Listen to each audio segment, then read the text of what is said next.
Assalamualaikum warahmatullahi wabarakatuh.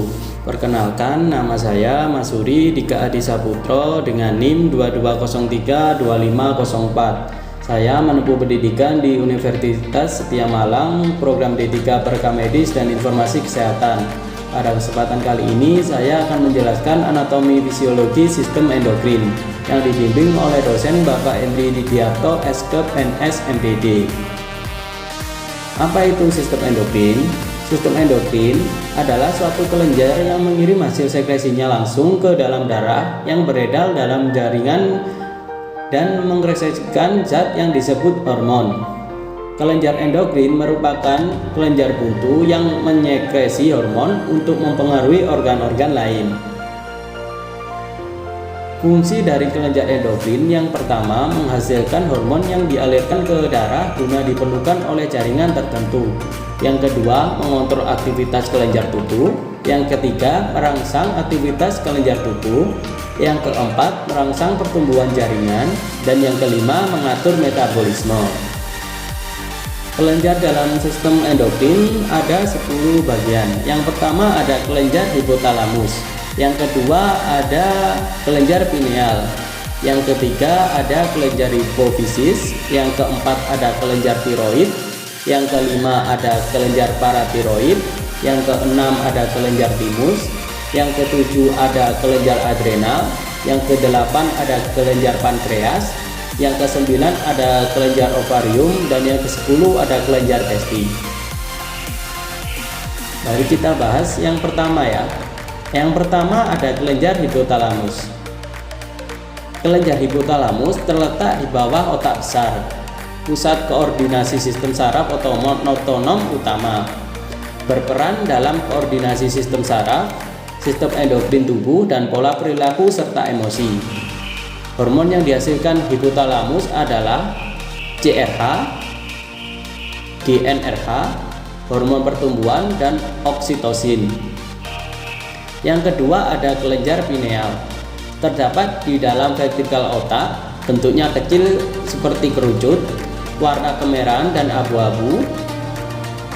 Kelenjar ini terdiri dari sel-sel penting pinealosit yang disokong oleh sel-sel glia. Kelenjar pineal memiliki beberapa fungsi penting termasuk sekresi hormon melatonin. Yang ketiga ada kelenjar hipofisis. Kelenjar hipofisis atau pituitari adalah kelenjar yang paling banyak menghasilkan hormon. Letaknya ada di dasar otak atau di bawah hipotalamus. Lobus anterior menghasilkan hormon FSH, LH, prolaktin, growth hormone atau somatotrof, TSH, dan ACTH. Lobus intermediat menghasilkan melanosit, stimulating hormone atau MSH. Lobus posterior menghasilkan ADH dan oksitosin. Yang keempat ada kelenjar tiroid. Terletak di leher bagian depan di sebelah bawah laring dan terdiri dari 2 buah lobus. Hormon yang dihasilkan adalah hormon tiroksin atau T4, hormon tridontironin atau T3, dan hormon kalsitonin. Hormon ini dibuat di folikel jaringan tiroid dari asam amino yang mengandung iodium. Yang kelima ada kelenjar paratiroid.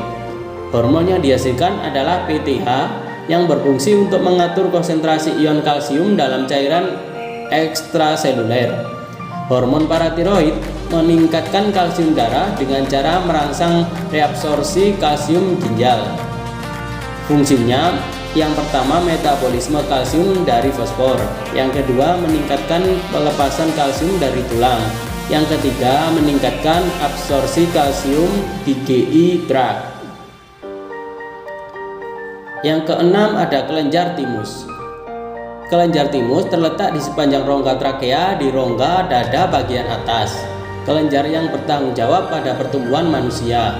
Hormon yang dihasilkan hormon timosin. Fungsi kelenjar ini sebagai yang pertama memproduksi sel darah putih yang disebut limfosit T atau sel T. Yang kedua mengaktifkan pertumbuhan badan. Yang ketiga mengontrol kekebalan tubuh. Dan yang keempat mengurangi aktivitas pertumbuhan kelamin. Yang ketujuh ada kelenjar adrenal. Kelenjar adrenal adalah kelenjar endokrin berbentuk segitiga yang terletak di atas ginjal. Kerja kelenjar adrenal ini diatur oleh kelenjar hipofisis, terdiri dari dua bagian utama. Ada korteks adrenal bagian luar dan medula adrenal bagian dalam. Yang kedelapan ada kelenjar pankreas, merupakan sekelompok sel yang terletak pada pankreas sehingga dikenal dengan pulau-pulau Langerhans. Hormon endokrin di pankreas diproduksi di bagian pulau Langerhans. Di dalam pulau-pulau Langerhans terdapat sel alfa, sel beta, dan sel delta. Hormon yang dihasilkan, hormon insulin yang diekresikan oleh sel beta, hormon glukagon yang diekresikan oleh sel alfa, dan hormon somatostatin yang diekresikan oleh sel delta. Dan yang kesembilan ada kelenjar ovarium, sepasang organ berbentuk buah kenari. Ovarium terdiri dua lapisan utama, yaitu korteks bagian luar dan medula di bagian pusat. Hormon yang dihasilkan adalah relaksin, membantu dilatasi uterus pada akhir kehamilan. Yang kedua, inhibin, menghambat sekresi follicle stimulating hormone atau FSH pada akhir siklus menstruasi. Dan yang terakhir ada kelenjar testi, merupakan organ reproduksi internal pada pria, bentuk seperti telur dan letaknya di dalam kantong skrotum. Testi terdiri dari belahan-belahan yang disebut dengan lobulus testi, terdiri dari 200-300 lobulus. Hormon yang dihasilkan, yang pertama ada testosteron, berfungsi membangun dan mempertahankan karakteristik kelamin pria dan regulasi spermatogenesis. Yang kedua ada inhibin, menghambat sekresi FSH untuk mengatur reproduksi sperma. Terima kasih sudah menonton video saya. Itu tadi penjelasan singkat dari saya. Apabila ada kurang lebihnya saya mohon maaf. Jangan lupa like, komen, share, dan subscribe channel saya ya, untuk membangun channel saya. Terima kasih.